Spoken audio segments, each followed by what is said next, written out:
it is because I think that helps us with our tax formula. But on an exam, I'm never going to ask you for a line number.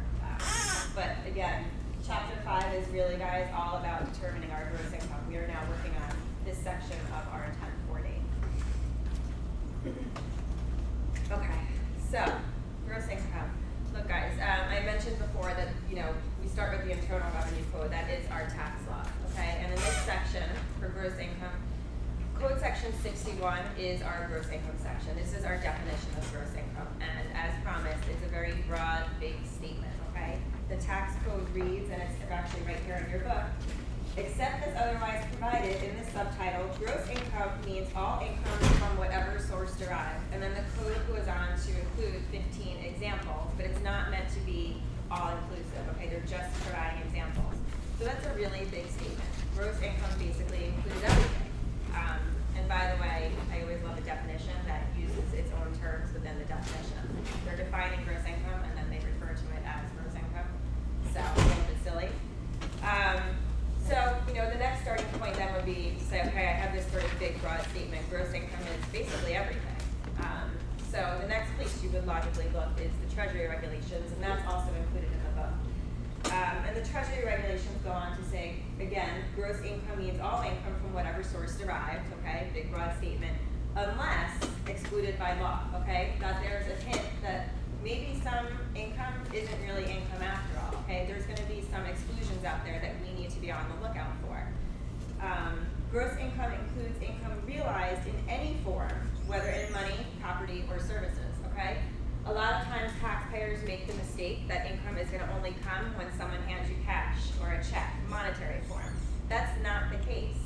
There's a lot of gross income that we earn out there that people don't think is income to them, okay? So if you receive a piece of property, you receive a prize, you receive a gift, okay? These really are forms of gross income, and they may in fact be reportable. So the Treasury regulation here, guys, is doing sort of two things. It's expanding the definition that was laid out in the code by saying it's not just gross income, but it comes in any possible form. So now they're sort of encompassing a whole lot of other things that maybe we weren't thinking about before. But at the same time, it's also narrowing the definition because it's also telling us, but there is some gross income out there that's excluded by law. So we need to be on the lookout for that, okay?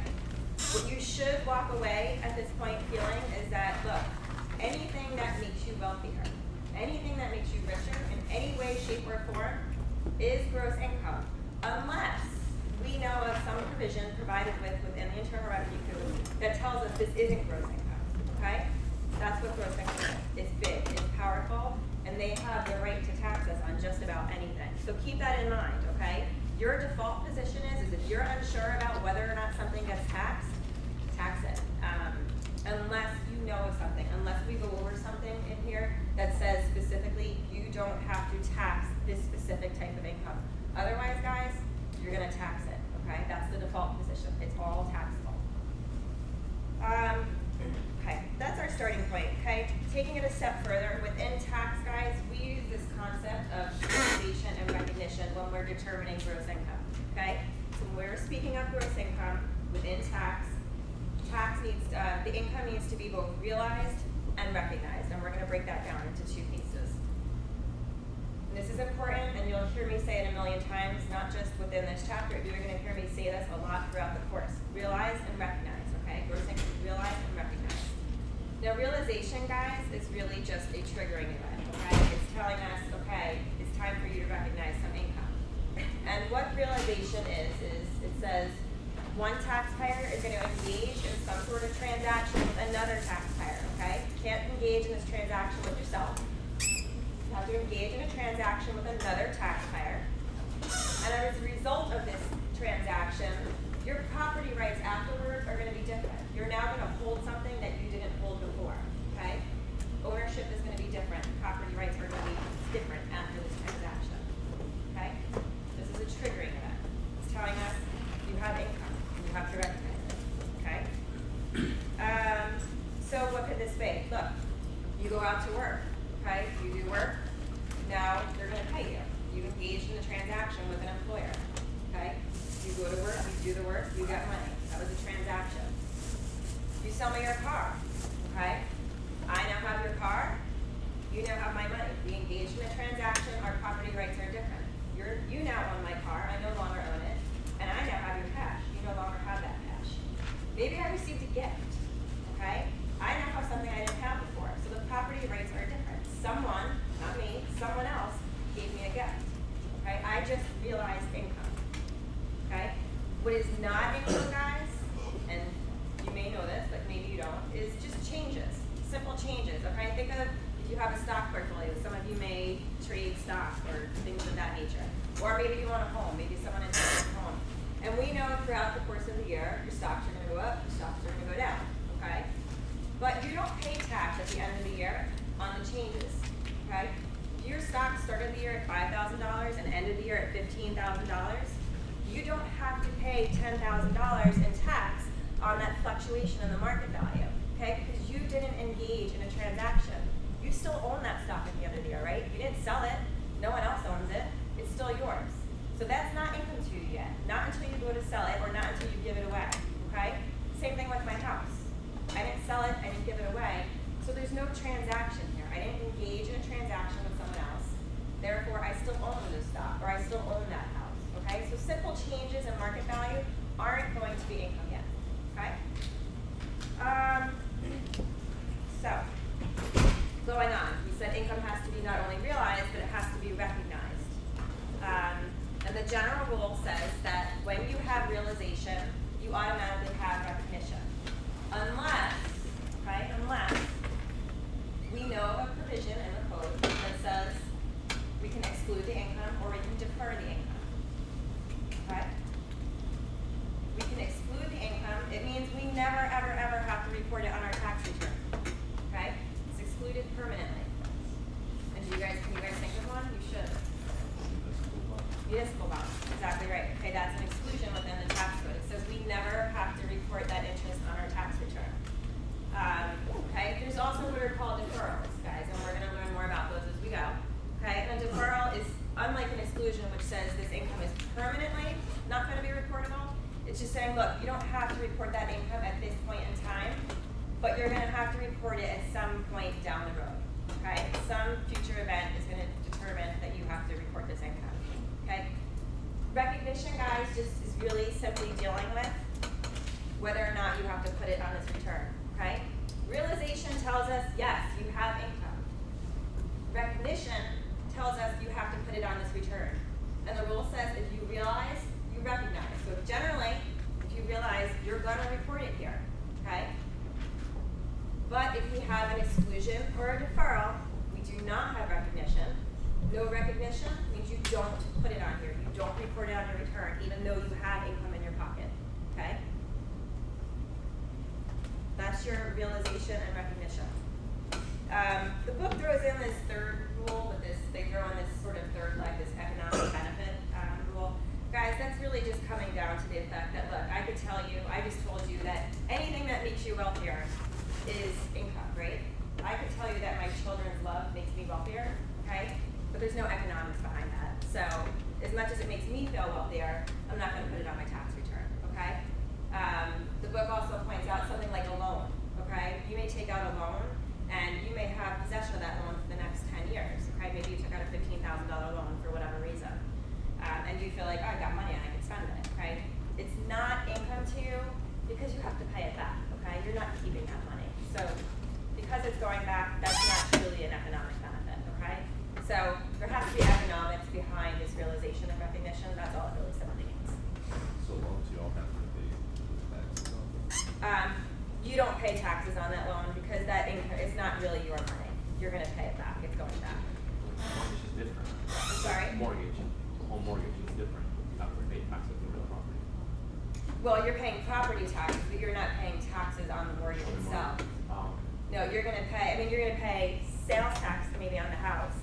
You're going to pay property taxes. It's quite the opposite, actually. In most cases, you can get a deduction for your mortgage, which we'll get to in Chapter 6, but you're not going to pay taxes on the mortgage. Okay? We good, guys? Okay. We touched on this. Look, guys, I'm just going to enhance this here. The book goes into form of receipt. We just said, based on the regulation, we know income doesn't just come in the form of dollars and cents and checks, okay? Income can come in any form, okay? Someone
have to report that $50 a haircutting you just got, okay?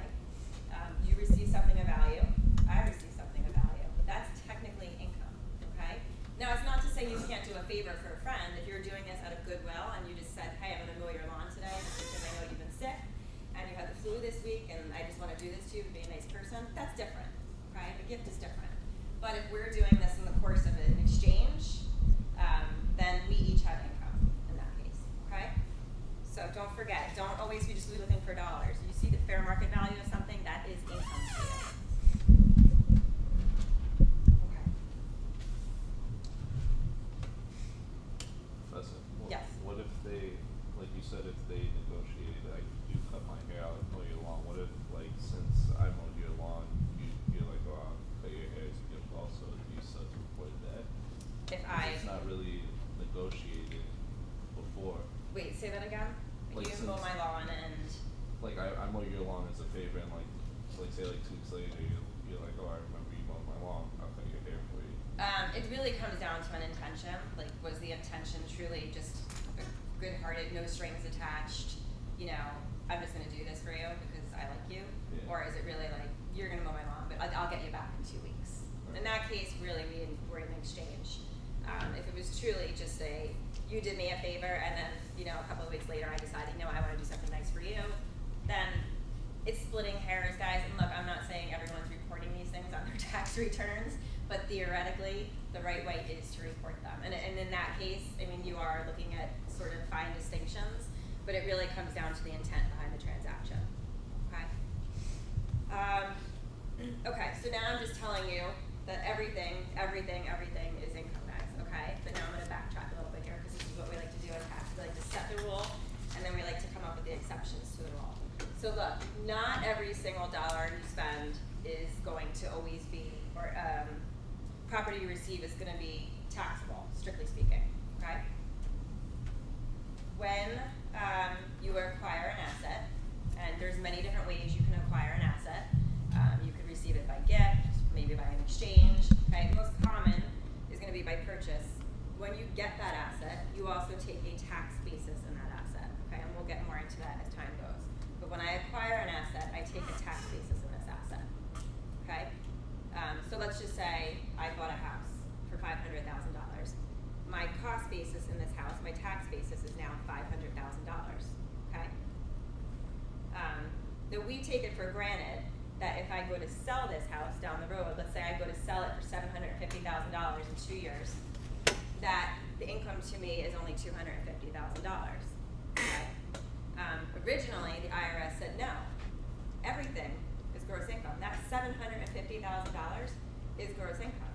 Those were the original rules. We said all income is gross income. A lot of, you know, backlash over that, court cases. The courts basically overruled the IRS eventually and said, now, if you have an investment in something, okay, you have this tax basis in something, you are able to acquire that back tax-free. Only the difference, okay, becomes reportable on your tax return. Only the gain or loss as a result of the exchange, the later exchange, becomes income or maybe loss.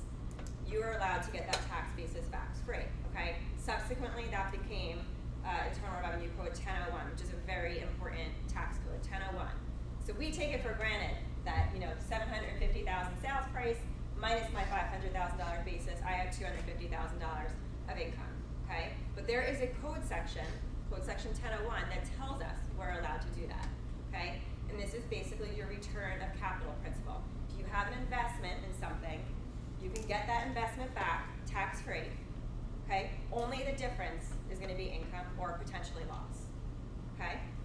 Now, we don't always get our income, if we engage in a transaction, I later go to sell that house, it's not always a lump sum exchange. It's not always that I'm gonna get $750,000 today, here's the house. Sometimes you receive this money over a period of time, maybe 2 years, maybe 5 years, 10 years, whatever. And in that case, what the rules say is that you're gonna slowly then recover your investment over the period of time that you're collecting the cash. So you're gonna get some cash, you're gonna recover a little of your investment. Next year, same thing, okay? And until you collect all your cash, you will slowly recover your investment with it. So keep that in mind. We're gonna get to annuities in a little while. and that principle comes into play, okay? But keep in mind, it's return of capital principle. Even though I just said everything, all money you receive is gross income, if you have an investment, okay, you're allowed to take that investment out first tax-free. Only the difference in that case is gonna be your gross income, okay? You said with the return of capital principles. Yeah, it's just basically saying if you acquire an asset, you take some sort of basis in it. And there's different ways that we acquire assets, guys, so there's different basis rules that we apply. But you have a basis when you get an asset. And then when you subsequently, let's say, dispose of that asset, you get that basis back first, tax-free, and only the difference is gonna be gross income. It's return of capital. You can get back basically what you put in.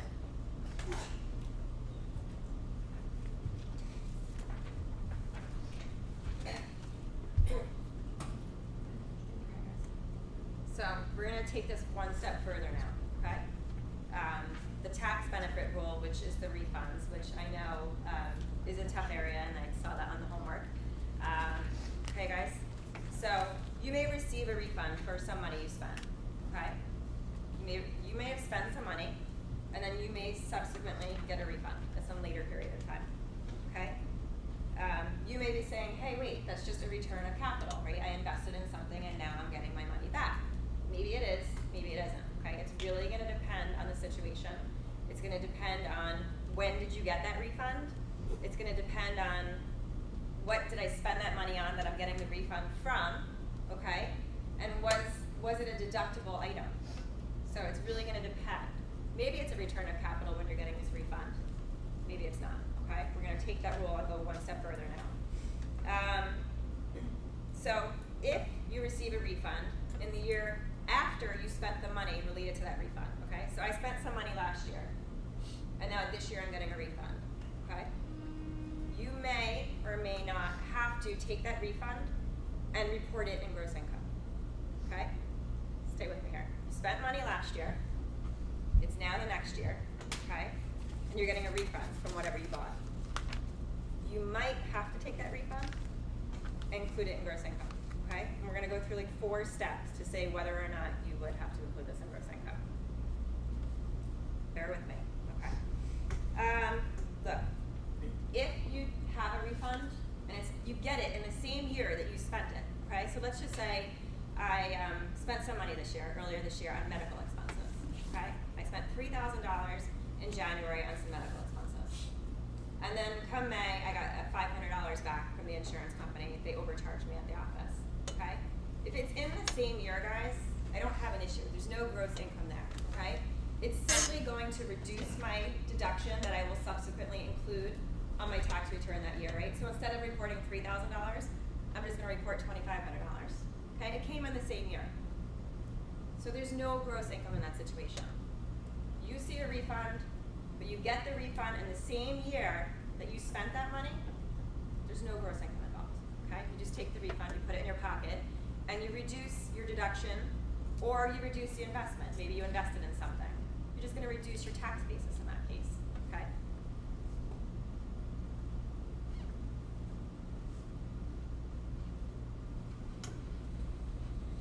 Now, let's say I spent some money last year, okay? Let's just say I bought a TV last year. Spent $1,200 on a TV in December. Well, come January, I got a $200 refund. They sent it to me in the mail, okay? It was part of the package, but I didn't get it till last year, okay? What you guys don't know right now is that a TV is considered a personal expense, okay? There's a code section 262, which we'll get to when we get to deductions, that says personal expenses aren't deductible, okay? Things like clothes, food, your rent, personal household goods, appliances, beds, things of that nature, you can't deduct them. It's just a cost of living, okay? So you get no tax benefit from these things. They don't help you out in any way on your taxes. So in this case, all it's gonna do is I'm getting this refund a year later, but I wasn't able to deduct this last year. So it in no way helped my tax return position, okay? It was just an out-of-pocket expense to me. So when I get it this year, it's not gross income, because I didn't benefit from it last year, right? So all it's gonna do is reduce my tax basis in that TV. My tax basis started at $1,200 last year, But after I got that $200 refund, my basis in that TV is down to $1,000. So if I later go to sell that TV, you know, I would take off my $1,000 basis when I sell it. But that's the only way it's going to help me, okay? So if it's a personal item, a non-deductible item, and you get a refund, even if it's a year later, because I was never able to take it as a deduction and help myself out, it's not going to be taxable to me a year later when I get the refund.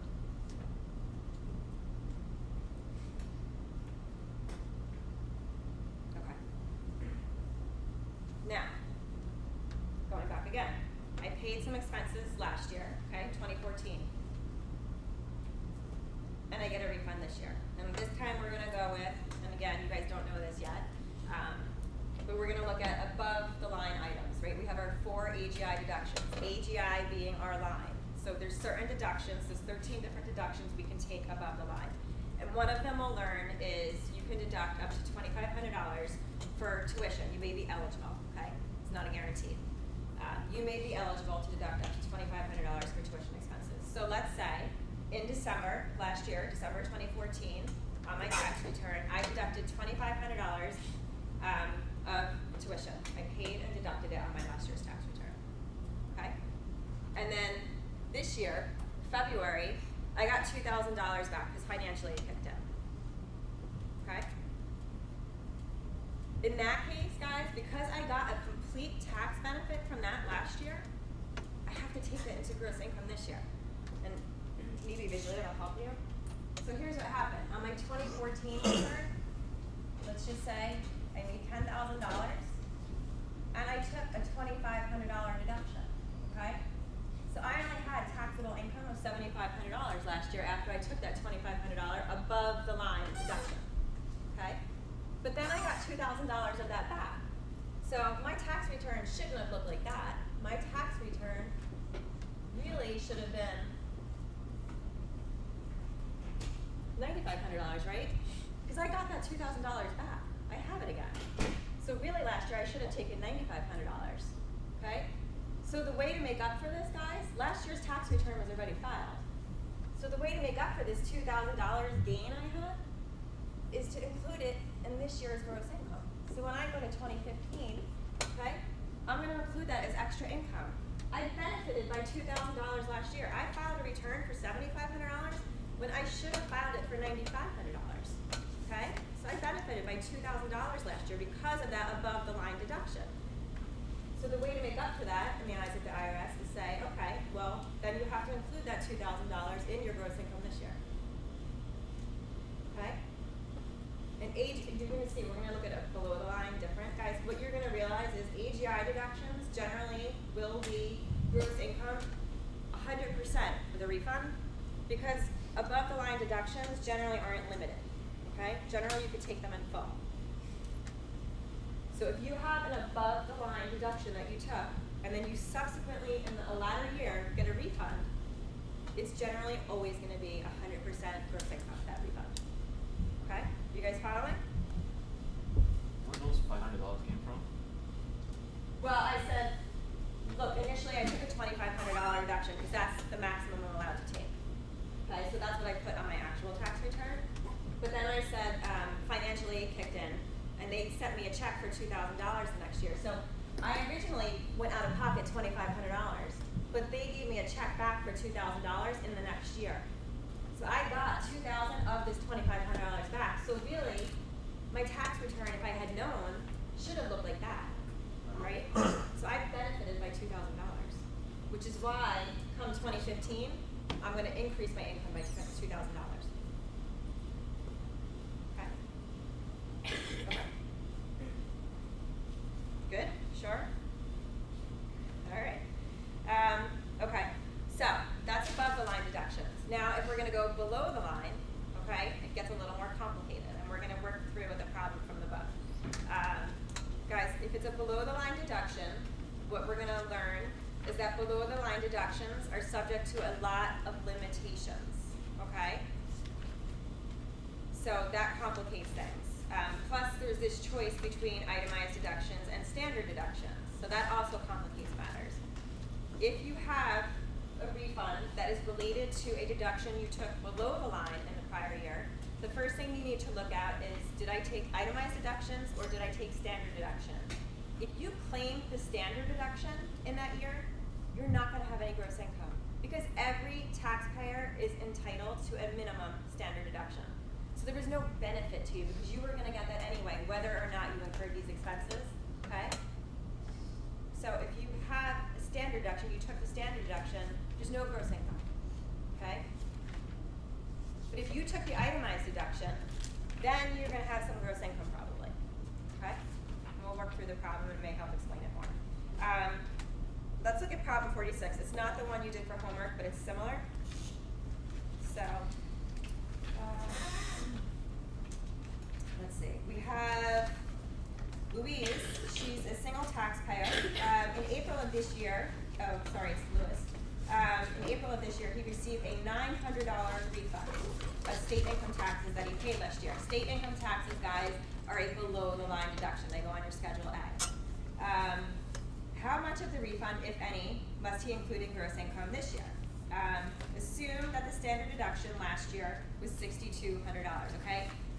Our standard deduction, guys, this year is $6,300, but for 2014, because we're looking backwards at the prior year, last year's standard deduction amount was $6,200, which is why the amount is different, okay?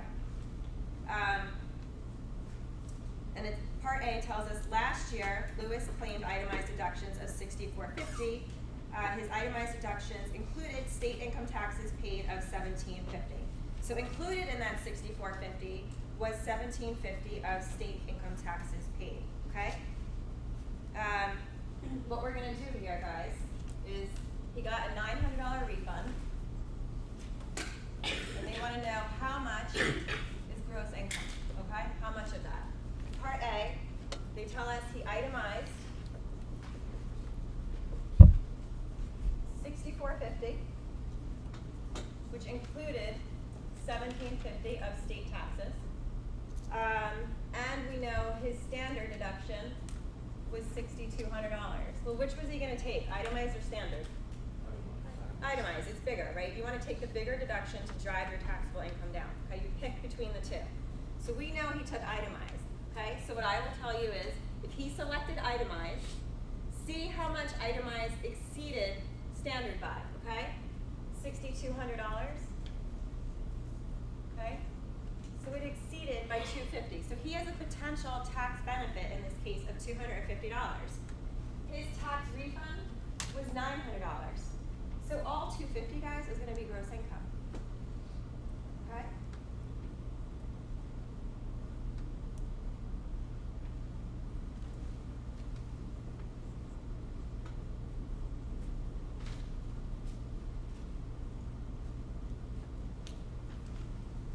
What's the significance of the state taxes being included in that? Like, why do they mention that? Okay, because state taxes are a below the line deduction. And that's where this refund is coming, is because presumably he had excluded $1,750 of state taxes, let's say on his W-2. They took it out for him during the course of the year. But at the end of the year, when he was filing his return, he probably actually only owed $850 maybe. So now he gets that sub $900 back in the next year after he files his return, right?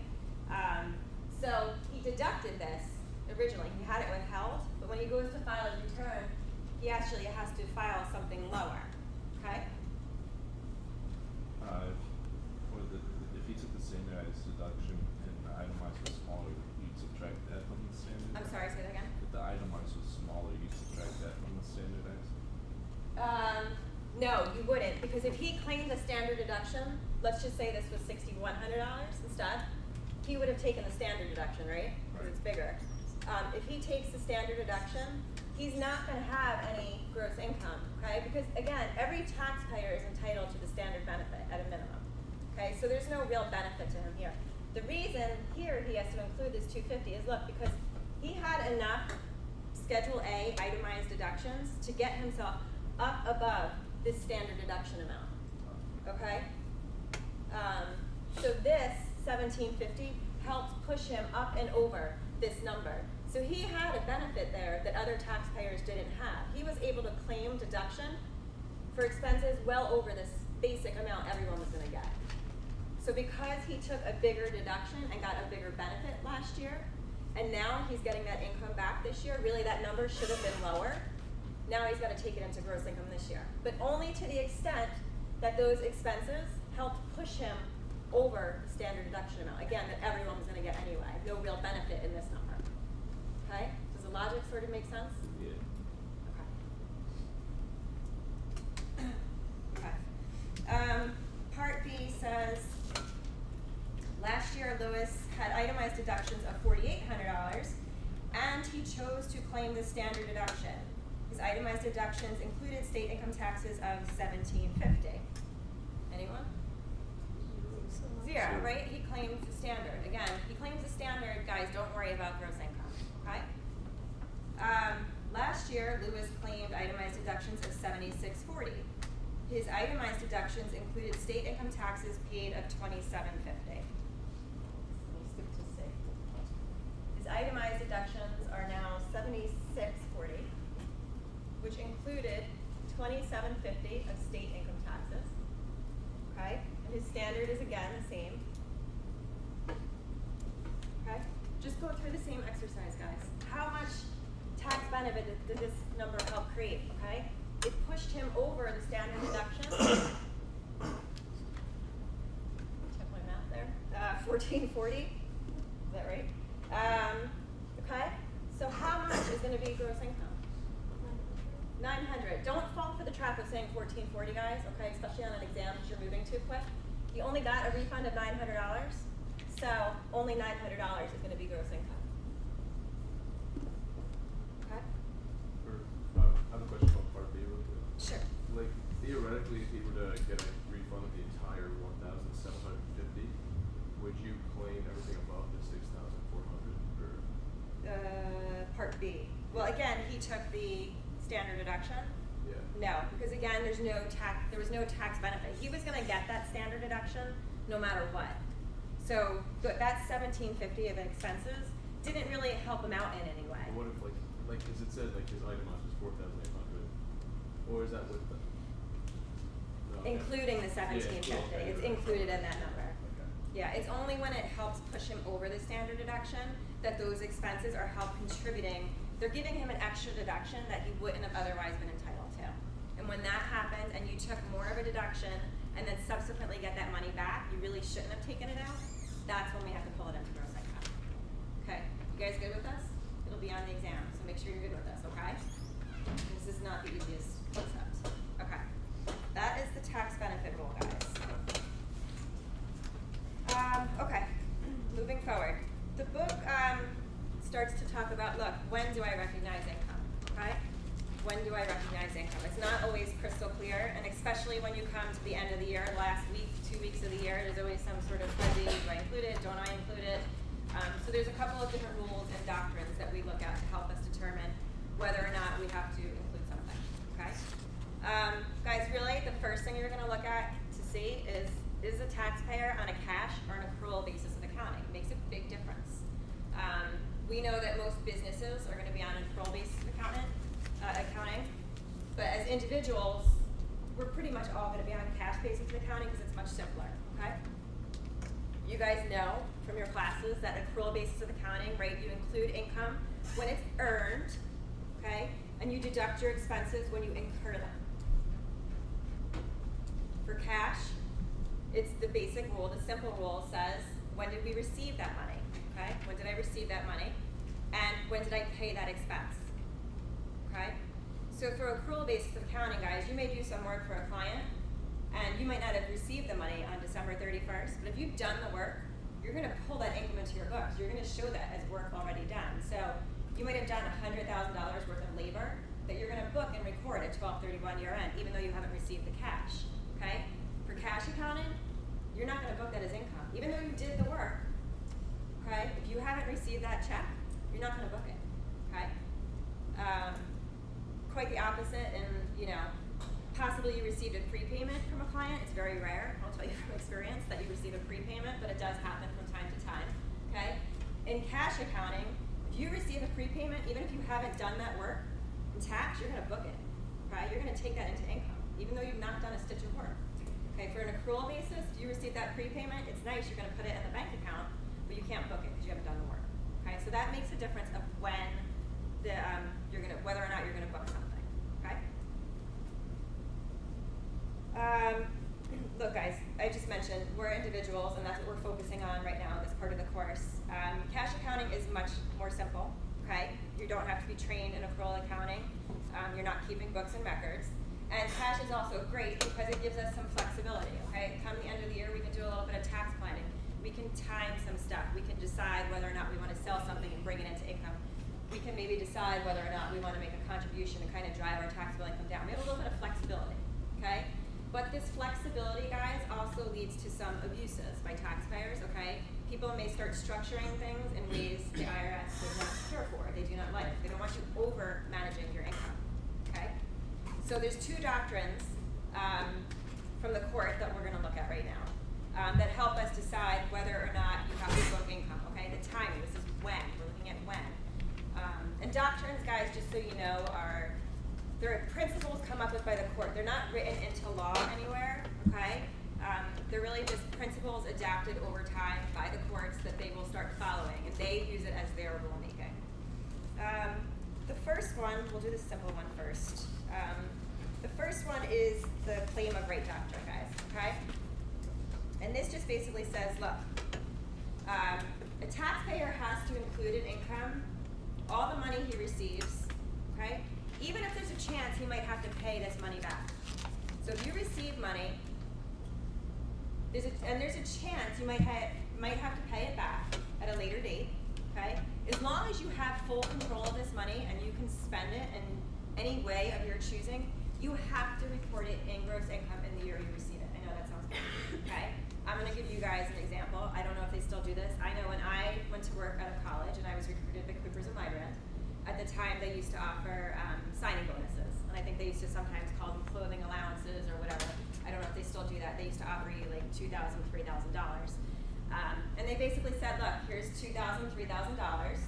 And they might have called it a clothing allowance, but basically you could do whatever you wanted with it. You could pay your student loans with it. You could put a deposit on an apartment in the city with it. You could buy a new car. You could buy a new wardrobe for work, whatever, okay? They're not asking for receipts. They don't really care what you do with this money. But there's a provision attached that says you have to work for us for 2 years. If you don't work for us for 2 years, you have to pay back either maybe the whole $2,000 or some prorated portion of this $2,000, okay? And in public accounting, let's face it, not everybody makes it to the 2-year mark, okay? Plenty of people leave well before then. So there's a pretty good chance that you may not stay and make this full 2-year mark. The rule says we don't care, okay? They gave you this money, you had full control of this money, therefore you have to take it into gross income in the year you receive it.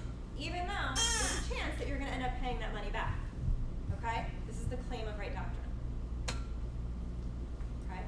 And yes, you can get a deduction in a later year if you have to pay the money back, because I usually get that question next. Yes, you are entitled to a deduction. If you end up having to pay the money back because you took it into gross income this year and you later end up paying it back, you are entitled. Yes? Wouldn't loans fall into that category then? I'm sorry? Loans? Like, Well, again, the money's not really yours. right. It's going back. So you never take the loan into gross income. This is a little different because really it is something that they intend for you to have and keep. Okay. There's nothing saying, look, you have to pay this back in 2 years' time. It's only if you don't make it to the 2 years and you maybe quit or leave or get fired or whatever before then you have to give it back. It's close. Again, we're, some fine lines. Okay? That's the claim of right doctrine. Okay. The other one is called the doctrine of constructive receipt, guys. Okay. And this one says, look, a taxpayer has income when he actually receives it, meaning someone handed you a wad of cash or you got a check in the mail, okay? When you actually receive it, or when you constructively receive it. I'm gonna define it, okay? Constructive receipt, guys, just basically means, look, you're legally entitled to this money without restriction. We're gonna break this down further, okay? I'm gonna read for you part of the reg, because I think it does the best job, okay? The Treasury reg on this point says, income, although not actually reduced to a taxpayer's possession, okay, so you don't need possession of the money, is constructively received by him in the taxable year during which it is credited to his account, set apart for him or otherwise made available so that he may draw upon it at any time, or so that he could have drawn upon it during the taxable year if notice of his intention to withdraw was made. However, income is not constructively received if the taxpayer's control of receipt is subject to substantial limitations or restrictions. Okay? So there's a bunch of different things going on in there. There's two factors within that reg that I'm going to point out. The first one is availability, okay? And the second one is absence of restriction, okay? And I will tell you that the courts threw on a third factor, which is knowledge, okay? We're going to look at those. So availability, guys, deals with, look, is the payor, okay, the person giving you the money, are they ready, willing, and able to pay you? Are they willing to part with their money? Okay? This is availability. They're saying, look, this money has to be set apart for him. It has to be made available for his use, set aside in his account, okay? So the payor is ready to give you this money. And not only are they ready and willing, they're actually financially able to. They have the funds to do this. They're offering you this money, okay? If someone is offering you money, you cannot turn away from it. You can't turn your back on it and say, pay me next year, okay? You can't do that. That's what the tax rules say. I'm not saying people don't do it, but you're not supposed to do that, okay? So the first part of that is availability, okay? Absence of restriction is the second part, okay? There can be no substantial restrictions upon your access to this money. So they may be saying, yeah, we have your money, but, you know, the absence of restriction, guys, focuses on a couple of different things. Taxpayers might have to forfeit some of the value in order to get the money. And I'll give you an example of that with certificates of deposit in a second, okay? We'll give you this money, but you're gonna have to forfeit some of the value of it. We're not gonna give you all of it because you're taking it too soon. It could be that you have to travel some sort of significant distance to gain that money. Okay, and I'll give you an example of that as well. Or you have to perform some sort of intermediary step to get the money. We'll give you the money, but you need to do this first. Okay? If they're putting some sort of, step in place for you to gain access to this money, it's not going to work. There's a substantial restriction on the money, and therefore you do not have constructive receipt. Okay? And the last part that the court's added, guys, it says, look, the knowledge. The taxpayer has to know that this money has been made available for him. If you just stick it into an account somewhere, or you're offering it, but you don't tell them that you have the money, it doesn't count. There's no constructive receipt involved. So look, constructive receipt, guys, is a timing issue. Okay, it's a when issue. And this really comes into play, again, the last week, 2 weeks of the year, first week of the year. Which time period am I going to put this money in, okay? Perfect example of constructive receipt, guys, is a savings account, okay? You might have a savings account, and banks generally will put money into your savings account automatically on a pre-scheduled basis, maybe the last day of the month, every month. Okay, so this goes on all year long. So come December 31st, they make your last interest deposit, okay? They stuck it in your bank account for you, okay? You don't have physical access to this money, you haven't withdrawn it, but it was set into your account, right? It was put aside for you. There's no restrictions on your access to it, it's yours, okay? And you should, in that case, have knowledge because they've done this every month for, the entire year. So you have knowledge, okay? That's constructive receipt. There's money there for you. Whether or not you're taking it and spending it and cashing it out, that's a different story. You don't maybe have physical possession, but it's there for you, okay? But now following along the same lines, you may look like a certificate of deposit. I don't know if you guys are familiar with CDs. CDs, you put money, it's an investment, similar to a savings account, okay? But usually they have penalty withdrawals, and they say if you take your money out too soon, you get hit with a 5, 10, 15, 25%, whatever penalty. We're gonna charge you significantly for pulling out before the expiration date, okay? So in these cases, if you have a significant penalty, you're gonna fail the constructive receipt test because that's a substantial limitation, okay? They're asking you to forego significant value of that interest in order to gain access to that money, okay? It's a substantial restriction. You might have, let's just say it's New York City, okay? We're all in New York City, we're all working. You might have a client, okay? Last day of the year. They call you 9 o'clock in the morning and say, we have your $200,000 check that we've owed you. come pick it up, send a messenger, come grab it, okay? That's gonna be constructive receipt, guys. You're probably a few blocks away, you're within the same city, you know, you have the whole day, it's a fair amount of money, right? You can get there, okay? That's constructive receipt. Now, if they called, let's say at 4:59 p.m. and said, hey, we have your check, here it is, come get it, oh, by the way, we're closing at 5, okay, you're not gonna have constructive receipt, okay? They're not really giving you adequate time to get there, okay? So you're not gonna have to take that into income. Even though something earlier that morning, you might have, by all reasonableness, okay? The idea here is, guys, that, you know, at the end of the year, particularly last week, we might see, you receive a lot of checks in the last week of the year. Everyone's kind of clearing accounts, paying up, and businesses may be tempted to take some of those checks and kind of stick them in the drawer, right, and close the drawer and say, you know what, I'll take them in January. You might say to that client who's in New York, you know what, I'm not going to send the messenger, drop it in the mail, and you get it come January 2nd next week when you get back from vacation. Okay? In that case where you told that client who's 2 blocks away, where you could have gotten there, throw it in the mail, guess what? Even though you didn't actually get your hands on that check till come January 2nd, you have to take it into income in the prior year because you could have reasonably gotten that check. Okay? I'm not saying you have to do this for every $5 check that's out there. There's a reasonableness, guys, but if it's a significant amount, you've got to take reasonable steps to include it, okay? Okay, that's the idea behind constructive receipt, okay? 3 components. Availability. Were they ready to part with this money, and were they financially able to part with this money, okay? Were there substantial restrictions, okay? And did you know about it? Did you know this money existed? Good question. Yes, sir. Say you do business with in Florida, and they cut a check for you, say December the 30th, but you don't receive it in the mail until January 2nd. When do you report it as income in that year? Or They're mailing it from Florida, and they mailed it on December 30th. I would say that they'd have a hard time saying you had constructive receipt because no one's going to expect you to fly to Florida to get a check. And the mail is going to take a few days, so I think in that case it would be fair to say that you wouldn't have to take that into account until January. Yeah. Like I said, I mean, there's court cases, I mean, you could start splitting hairs on a lot of these things, guys. I mean, there's court cases where, you know, the client was 40 miles away and it was a big check, and they said, you really should have made every effort to go get that check. 40 miles for a messenger, you could have had it FedEx, you could have had it same day messenger. Like, you have constructive receipt. There's other cases that'll say, look, if that was a $5,000 check and I had to drive 40 miles to get it, no.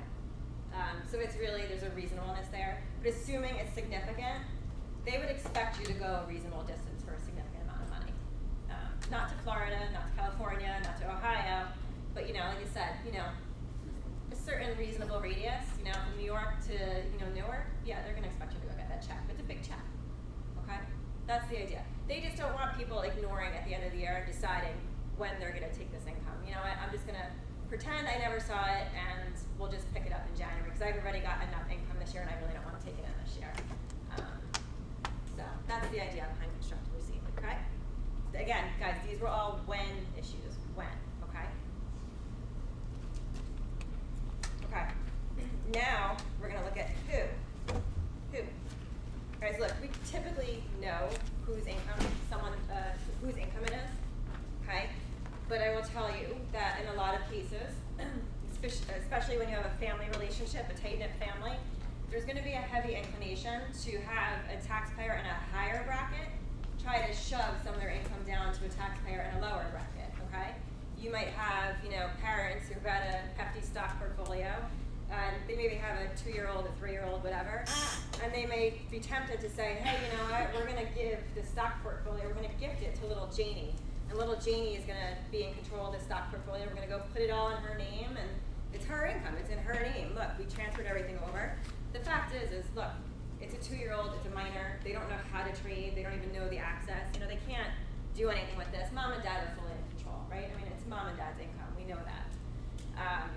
So there's rules in place to kind of combat whose income this is, okay? And that's what we're gonna look at right now.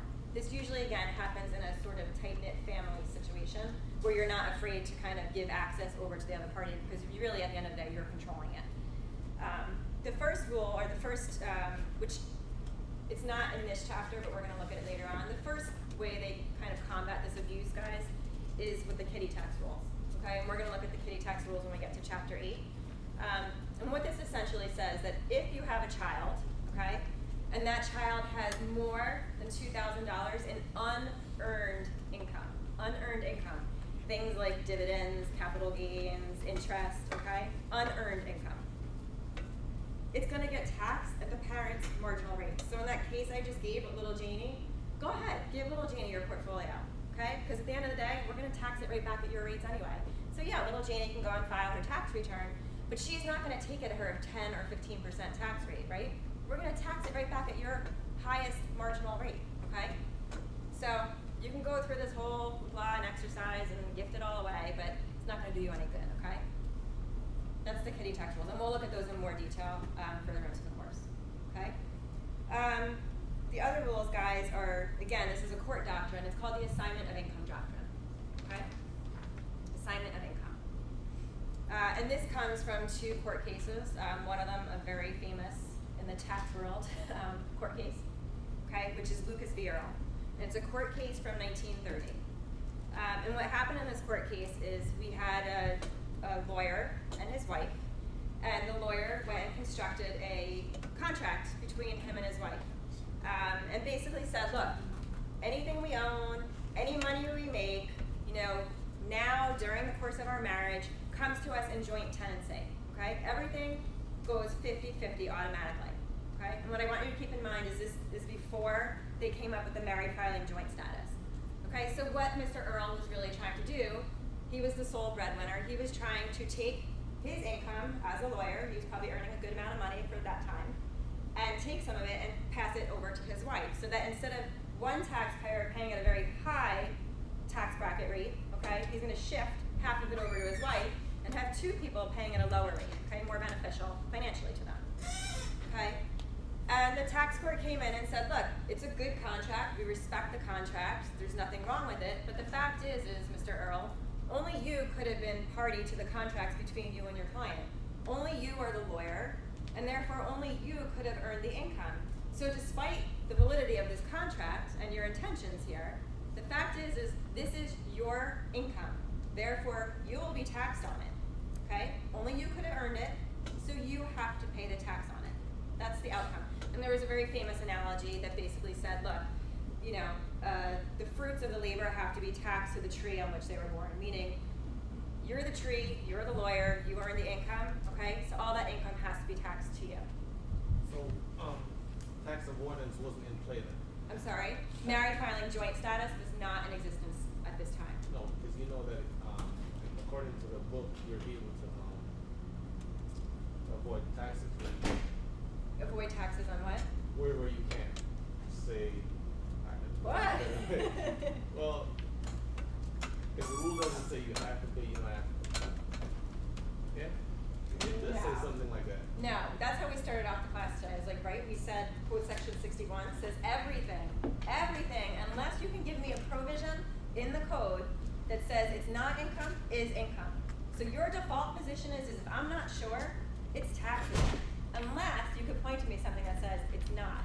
So if you can point to me a provision that says it's not, no, it's quite the opposite. You have to pay tax on all your income unless you could tell me why, where in the code it says that you don't have to. Get back to me. I'm gonna come back. I'm curious, go ahead. Okay guys, so that's Lucas v. Earl. And this case dealt particularly with earned income, okay? This was his attorney's fees as a lawyer. This was earned income, okay? There's a case about 10 years later called Halvering v. Horse, I think it was a 1940 case, which kind of took the findings of the Lucas v. Earl and extended it to property, okay? In this case, we had a father, and he basically he had a coupon bond, an interest-bearing coupon bond, and at the time, I don't even know if these still exist. These bonds used to come with actually detachable little coupons that you could rip off, and whoever the bearer was could just go to the bank on a maturity date and collect the interest. So he ripped off all the coupons and gave them to his son, who subsequently went to the bank and took the interest, okay? And in this case, what the courts kind of decided was very similar to Lucas v. Earl. It said, look, guys, the power to dispose of income is akin to ownership of the income. If you have the choice to give away that interest, then it's really your interest to begin with, okay? And they went further with the fruit and the tree analogy and said, in so many words, unless you're gonna give away the tree, okay, the bond, then the fruit is yours as well, okay? The fruit has to stay with the tree. So those interests, they have to stay with the bond, unless you're gonna give away the bond itself, okay? So it's the same thing. They're just taking that earned income case from Lucas Vero and they're extending it to property. And they're saying, if you are the owner of the property, then any of the income earned by that property is yours as well. You can gift it away all you want after you pay the taxes on it, but that is your income, okay?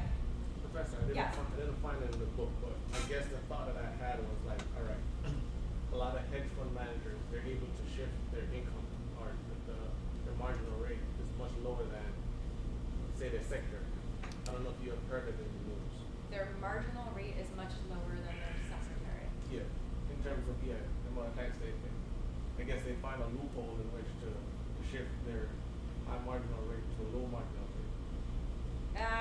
I don't know if there's multiple you'd have to show me. I don't know if there's multiple companies involved and they're moving money between companies or they're taking advantage of credits or, it depends really on how they're structured. If it's a partnership and there's losses involved, then individually that income comes back to you and you're allowed to take those losses. Yeah. So I don't know the scenario, but I guess it's a loophole, but I'm saying that if you have a loophole in which you don't have to pay taxes, does the government force you to pay on those? Even though look, I mean, if you're following the letter and the spirit of the law, then I don't know that they're just gonna do it, but you can bet they're gonna close it up really quick. yeah, so that's what I'm saying. If they haven't closed it up, can they force you to pay? Can they force you? I mean, no, I mean, technically, if you're doing the right thing and you're following the rules, then no. Right, so I'm saying, so when you brought up the case of a lawyer and his wife, I mean, they didn't have a law that says that he had to pay. They made the law. Shifting. They made had the law. it already. There was a dispute. Like I said, when we started off a couple weeks ago, I said, look guys, the code is a very big thing. It's very broad and all encompassing and it doesn't define every situation. The regs try to help us out there, but again, they can't foresee every situation. So that's when we end up in the courts, okay? When we kind of get this, he said, she said, the IRS is saying this, taxpayer is saying that, and then you basically have the courts as this sort of, third party, unbiased third party who say this way or that way. And in this case, they said, look, it's a valid contract, but they'll look at the spirit of the law. So put it up gone either way? Absolutely, in the courts, sure. The courts will find for or against the government. They're unbiased. They do not always find for the IRS. They don't truly. There's plenty of court cases where the IRS will lose. Okay. So in that case, they more refer to the IRS codes in order to. That's always your starting point. You're going to look at the code. You're going to look at a reg. You may And look it at some- depends on the court. They will rule according to say. Well, the court has to respect the code. Okay, the court doesn't make rules arbitrarily. The court has to look at the code and Sure. decide what is the spirit of the code. They'll look at the regs and they'll defer to the regs even. Okay, it's only where there's no clear answer or there's some gray that they can say, well, this is what we believe was intended, so this is going to be our ruling. They're not supposed to come up with a law like on their own. They are supposed to implement the law as they believe Congress sees fit. So in that case, with a lawyer, they didn't think that he was trying to do it to say better his family. Well, he was definitely trying to shift income from a high bracket taxpayer to a low tax. There was no mystery there what he was trying to do. And they said, we respect the contract, it's a valid contract. But the fact is look, he was the lawyer. He's the only person who could have serviced those contracts. His wife wasn't a lawyer, she couldn't have undertaken his contract. So it's his income. It's your income. So we see what you're trying to do, and a nice attempt, but no good. I guess my problem is that once the law doesn't say that. But they made the law in that case. They're saying, look, your wife couldn't have earned this income. So they had made a law before, or up with that, based on that case. They're filling in a gap there is what they're doing. So what I'm saying, how are you gonna fill in the gap if you hadn't made provisions already, or you hadn't made a law already? Well, there is a law, and what they're doing is going back and saying, this is the spirit of the law. 'Cause it's Is like- that you earned the money, therefore it's your income and you're taxable on it. I don't think they were just randomly making up a law there. I think they were looking at the law pretty hard. So we could debate that later. Okay, guys, so that's the Halvering v. Horst case. So, okay, we have Lucas v. Earl, which really applied to earned income. Halvering v. Horst took the Lucas v. Earl and extended it over to property rules as well. So if you have property, okay, any sort of income coming off that property, it could be a rental building, guys, okay, you're earning rents, you can't just basically kind of say, you know what, pay those rents over to my kids, it'll be their income, okay, it's your income. If you want to subsequently gift those rents to your kids, you could do that, or if you want to give the building away to your kids, then it'll be their income, okay, but you can't just kind of take the income and separate it away from the property from which it's sourced from, okay? You own the property, you own the income from the property. That's where we're getting to at the end of the year. Okay.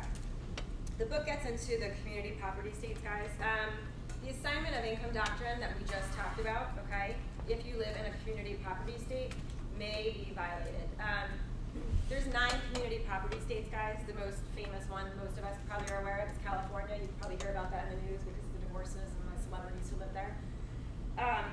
In a community property state, guys, essentially anything earned during the marriage or any property bought during the course of the marriage becomes instantly 50-50, okay? So this was obviously before Mr. Earl's time, but these rules went into effect later on. So a state like California says that, you know, my husband can go out and earn, you know, $500,000 this year. I can earn $10,000 this year, and we're going to have to split it 50-50. I'm going to report half, he's going to report half. This only matters, guys, if you do married filing separate. If you're married filing joint, it doesn't matter, okay? Community property rules won't affect you, okay? But in these community property states, it's sort of a sanctioned exclusion from the assignment of income doctrine that we just talked about, okay? In this case, you're allowed to have one taxpayer, they report 50%, the other taxpayer reports 50%, okay? States like New York, New Jersey, where we live, are common property states or separate property states, meaning my husband, if he chose, if we wanted to do married filing separate, he would report his $500,000 and I would report my $10,000. It's generally not going to be beneficial for us to do it that way, but there may be other reasons why we're doing that, okay? But in a state like New Jersey, you do that. He could take his income, and I'll take my income. And again, it only matters, guys, if you're doing married filing separate.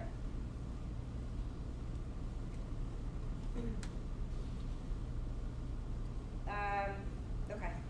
Types of income, the book touches on different types of income, and this will become more important as we get further into the course.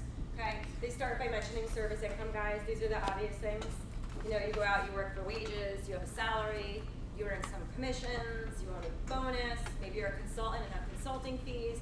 Any of your business income, okay? This is all service income, and this is all considered earned income because you're working for it, okay? You're going out, you're using your brain to earn it, you're using your body to earn it, okay? But you are laboring for this income, so it is earned. And this income, guys, is probably almost exclusively going to be taxed as ordinary income rates, okay? Or ordinary income rates, right, are our tax table rates. These are the highest rates, okay? So anything you labor for is going to be taxed as ordinary income, but it is called earned income. And the label becomes important, like I said, later on, because you'll see, as we get into some of these rules, they'll say, take your earned income times, you know, X percentage. It factors into certain formulas later on. Property income is a little bit different. Now, property income is considered unearned income, right? And as the name implies, it comes from your use of property. So it could be things like rents, you know, you're collecting rents, you're collecting royalties, okay? Your use of patents, interest, capital gains, dividends, okay? You're using stocks and bonds to earn this income. Now here, you're gonna have subdivisions of how this is taxed, and we've mentioned this before. Most of it is gonna get taxed at ordinary rates, okay?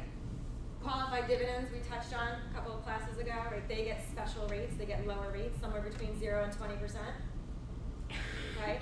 And capital gains, also, somewhere between 0 and 20%. What did you say the second one was? Qualified dividends, and then capital gains. They both get taxed somewhere between 0 and 20%. They get special lower rates. And we'll hit definitely capital gains in a lot more detail. Okay. Do we have time to do annuities? Okay. annuities is a type of unearned property income, okay? We'll get through it. So it's a type of unearned property income, annuities, okay? Guys, look, I mean, annuities are an investment in an asset that pays you a fixed stream of income. And these are usually bought by older folks, I want to say, to kind of subsidize their retirement. Also, a lot of times pension plans will cash people out and they'll buy them annuities, and those annuities are the source of your retirement income, okay? But it pays you some sort of stream of income over a certain period of time. And there's two types of annuities, okay? There's fixed annuities, and they're gonna pay you a set amount of money over a set amount of years. You know exactly how much you're getting and for exactly how long you're getting it, okay? That's a fixed annuity. And then there's life annuities, okay? And this is gonna pay you a set amount of money, monthly, yearly, whatever, for life. So there's a certain variability there because we don't know how long we're gonna live, right? So that's more variable in nature.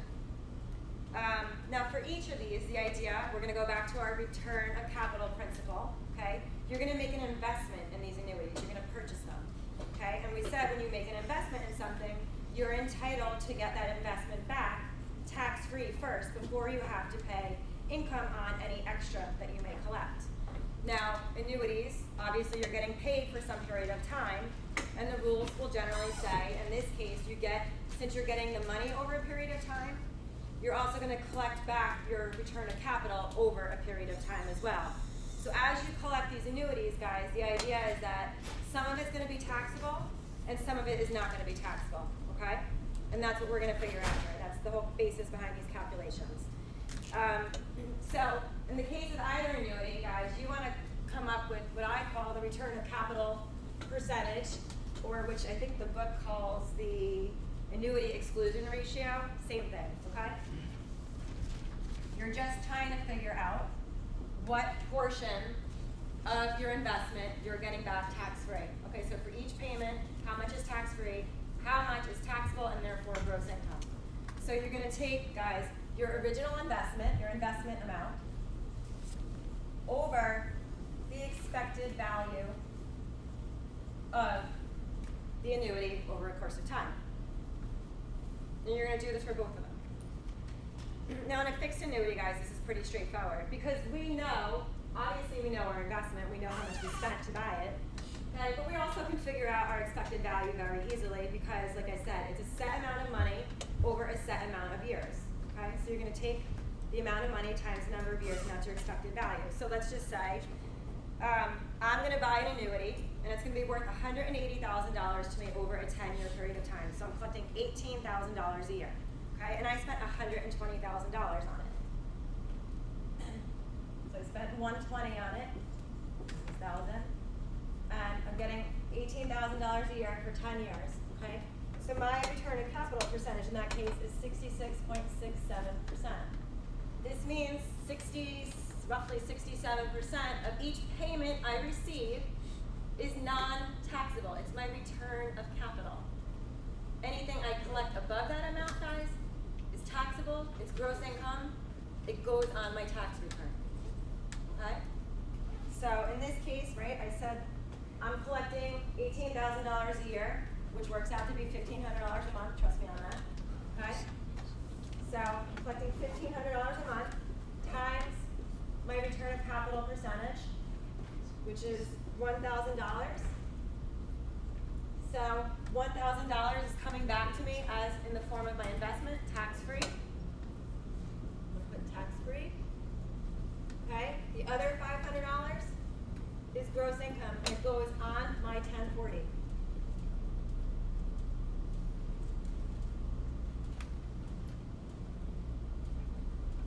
Good?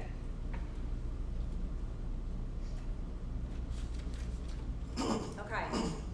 With the life annuity, the more variable of the two, guys, problem is I know I bought this annuity, let's say $120,000 again, and it's going to pay me $1,500 a month. Question is, I don't know how long I'm going to live, so it's not as easy to come up with the expected value because I could live a week or I can live the next 30 years, who knows?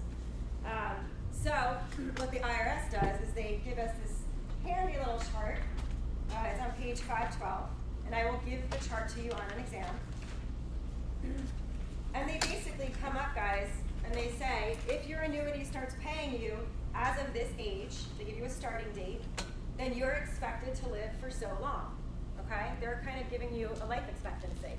So what you do is you look for your age, for the annuity starting date, and then you use their life expectancy times the amount of money you're gonna collect, and that becomes your expected value that you could plug into your formula.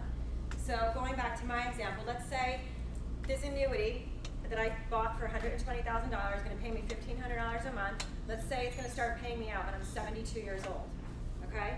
If you go to their chart, that they expect me, the IRS expects me to live roughly 14.6 years, okay?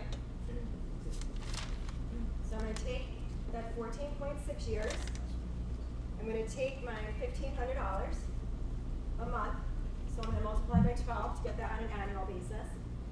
This gives me a value, expected value of $262,800. So my 120 over my $262,800 gives me 45.66%. This is my return on capital percent. Again, my return on capital is tax-free. So, I collect the first $1,500 payment, guys. 45.66% is $685. Return on capital, tax-free. The other $815 equals gross income, and it goes on like 1040.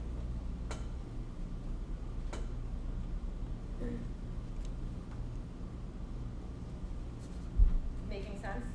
Don't just copy it down. If you guys don't understand it, please stop me. Don't hesitate to ask. Okay? We had to take an extra step here again because it's variable, because we don't know how long I'm gonna live. We have to use the IRS charts in this case. The IRS is gonna give us an estimate of how long I'm gonna live. We're gonna use that times whatever I know I'm gonna collect either on a monthly, or I could just give this to you on an annual basis. It doesn't necessarily have to be monthly. Times however long they expect me to live to come up with the expected value in the case of a life annuity. Okay, so it's just an extra step here. But then it's the same after that. Once you come up with your return of capital percentage, each percentage of the payment you receive times this number is tax-free. Okay, you're getting back your investment. Only the other part is going to be gross income, because this is above and beyond that initial investment.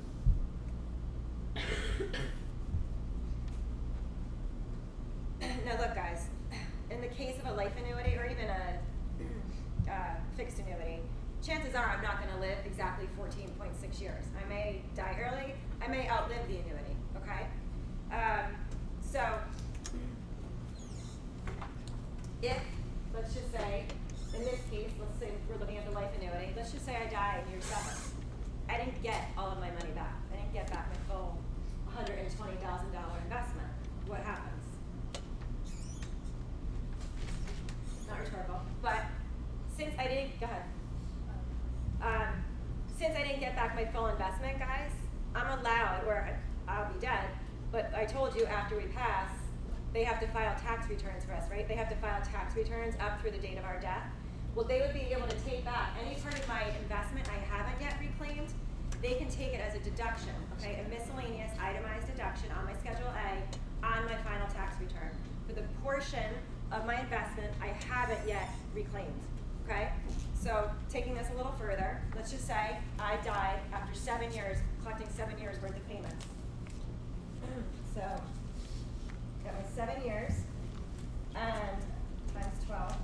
Let's say I got that $685 investment each month, that's why I have 12, for 7 years, okay? That means I got back already $57,540 of my original investment, okay? Which means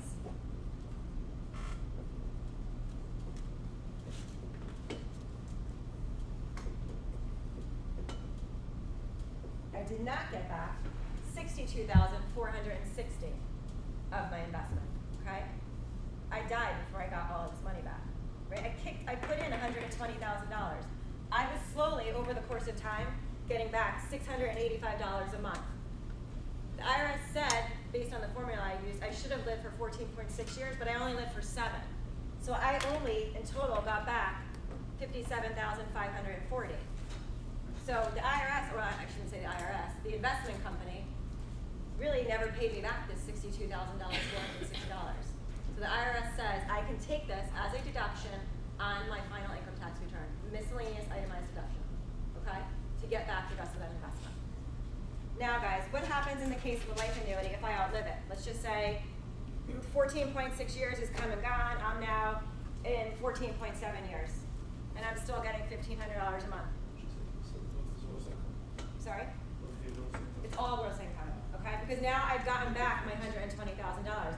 Once I've fully gotten back all of my money, and I would have done that after 14.6 years using this formula.